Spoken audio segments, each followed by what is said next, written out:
The Legend of the Seasons. Long ago, god of the underworld, Hades, fell in love with the goddess Persephone and wanted her as his bride. His brother Zeus agreed to the marriage, or at least did not disagree to it.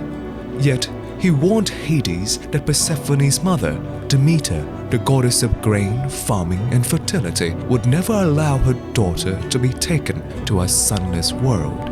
Following Zeus's advice, Hades decided to abduct the young goddess. Persephone was out gathering flowers one day when she spied a strange, beautiful flower. She plucked it from the ground when suddenly a hole opened up where the flower was. It kept widening until finally Hades suddenly appeared from it on his four-horse chariot.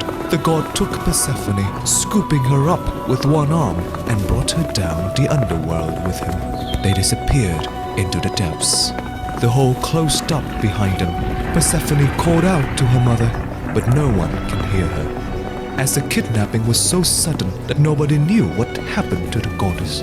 All that was left of her were the flowers she picked that day. Demeter soon came to collect her daughter, but she was nowhere to be found. Shocked and worried, Demeter looked everywhere for her daughter.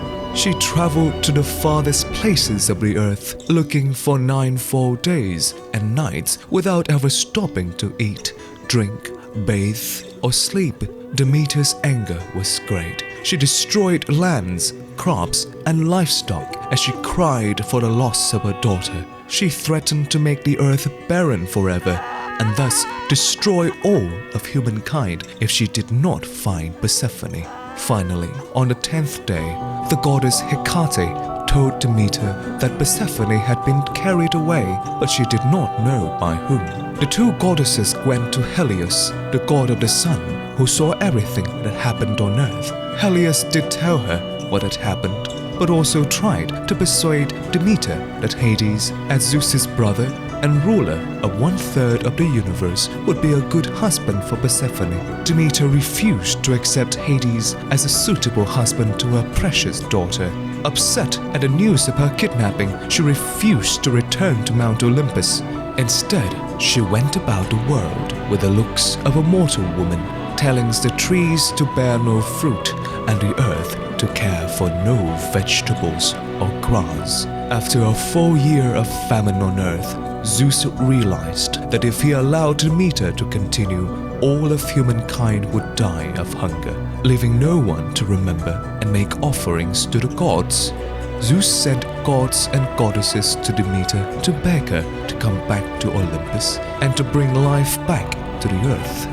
But Demeter refused to listen until her daughter stood by her side. Zeus had no choice. He agreed, promising to bring Persephone back to her mother. Hermes was told by Zeus to race down to Hades to get Persephone. Hades calmly agreed to let her go. Persephone had not eaten a single thing since she arrived in the underworld, but before she left, Hades offered a pomegranate to her. She thanked him and ate 6 of the pomegranate seeds. Sadly, this act of kindness was a trick. Anyone who tastes the food of Hades must stay in the underworld. Rhea, the mother of Zeus, Demeter, and Hades, suggested a deal that her children reluctantly accepted. Since Persephone had eaten there, she had to stay there at least part of every year in the underworld. Rhea suggested that Persephone spend 6 months for the 6 seeds of the pomegranate as queen of the underworld and the rest of the year with Demeter. After agreeing to the deal, Demeter brought back life on earth and returned to Olympus with Persephone. But when the time came for Persephone to return to the underworld, the earth became colder and less fertile until her daughter's return months later. Since the kidnapping of Persephone, spring and summer would come and go, making way for autumn and winter, and the earth has followed the cycle of the seasons. In the fall, seeds, like Persephone herself, are buried underground. But in the spring, Persephone and plants come out into the sun, and life will return to the world once more.